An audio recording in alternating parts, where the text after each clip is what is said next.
वही थी, क्या कुछ हुआ वकील साहब? देखिए, जैसा कि आप लोग जहां मिल गए हमको, ये तहसीलदार का न्यायालय है। इसी न्यायालय से एक आदेश पारित हुआ था। कबीरुद्दीनपुर गांव का मामला था। अनुराग यादव लड़का था जो ताइक्वांडो का खिलाड़ी था।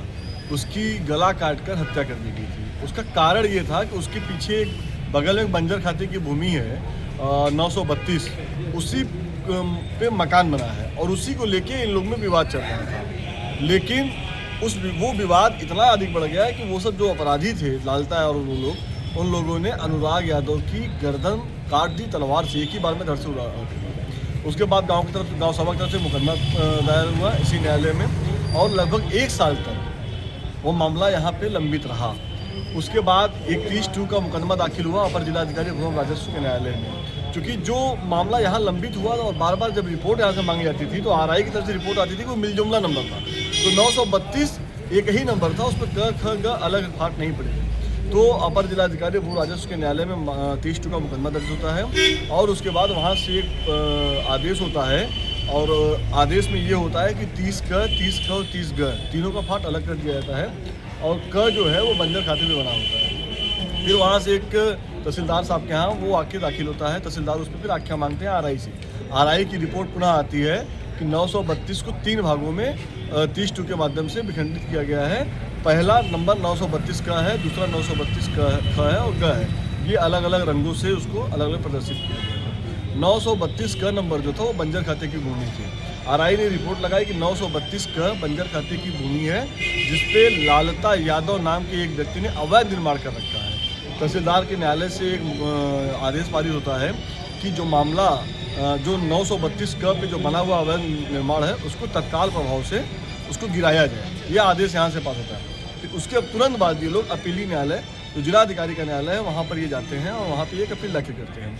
अपील में ये कहते हैं कि ये गलत हुआ है और इस तरह की जो है कार्रवाई नहीं होनी चाहिए। उसी बीच ये चले जाते हैं माननीय उच्च न्यायालय और वहाँ से ये 3 हफ्ते का या 2 हफ्ते का स्थगन प्रार्थना पत्र पे एक आदेश लेकर आते हैं कि जब तक सुनवाई नहीं हो जाती है तब तक वो मकान को 2 हफ्ते तक 3 हफ्ते तक आप स्थगित रखिए। और जिलाधिकारी जौनपुर को एक डायरेक्शन माननीय उच्च न्यायालय से आता है कि आप इनके प्रार्थना पत्र पर, स्थगन प्रार्थना पत्र पर सुनवाई करके और इस पर निस्तारण करिए। आज मुझे खुशी इस बात की है कि लगातार चूँकि भ्रष्टाचार को लेके कलेक्ट्रेट में और हड़ताल चल रही थी तो 2-3 तारीख उसमें पड़ी और उसमें डेट पड़ गई। कल भी डेट थी और 2 दिन पहले भी डेट थी। लगातार 2-3 दिन की डेट इसमें पड़ रही थी। आज फाइल पेश हुई है। हमने मैं तो उसमें कोई सरकारी वकील हूँ नहीं, लेकिन चूँकि मैं एक पक्ष का मतलब एक पैरोकार आप कह सकते हैं, अधिवक्ता पैरोकार, मुझे खुशी इस बात की है कि आज कलेक्ट्रेट अधिवक्ता संघ के पूर्व अध्यक्ष, वर्तमान अध्यक्ष घनश्याम सिंह जी, पूर्व अध्यक्ष श्री विजय प्रताप सिंह जी, श्री उदय प्रताप सिंह जी और बहुत सारे अधिवक्ता हमारे साथ सब लोगों ने मिलकर उसमें सरकारी अधिवक्ता के साथ उन्होंने समूह जीरा की। जिला अधिकारी ने कहा ये क्षम्य नहीं है और मैं उस मामले को पूरी तरह से जानता हूँ क्या सच्चाई है और वो मकान अवैध निर्माण में बना हुआ है। उन्होंने आनडेस की कह दिया कि उसको मैं खारिज कर। अब आगे की क्या कार्रवाई हो सकती है? अब देखिए, और भी कोई ऑप्शन? हाँ, अभी उच्च न्यायालय है, उच्चतम न्यायालय है, वो हाई कोर्ट जाएंगे, सुप्रीम कोर्ट जाएंगे। लेकिन मैं आपको स्पष्ट कर दूं कि जिस तरह से यहाँ से एक आदेश हुआ है उस आदेश का चैलेंज कहीं नहीं होगा।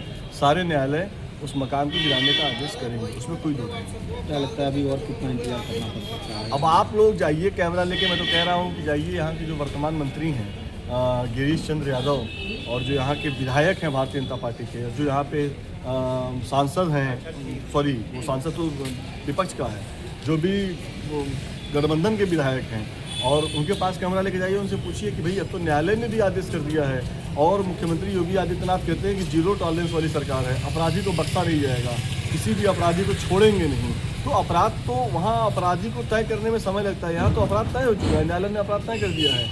तो आप सबको मुख्यमंत्री का जो चाल चरित्र चेहरा है उसको उजागर करना है और दिखना है कि भाई मुख्यमंत्री जो कहते हैं वो बात सही है कि गलत है। अगर वो अपराधी को बचा रहे हैं तो भाई मुखौटा लगा के आप जनता को बेवकूफ़ मत बनाइए।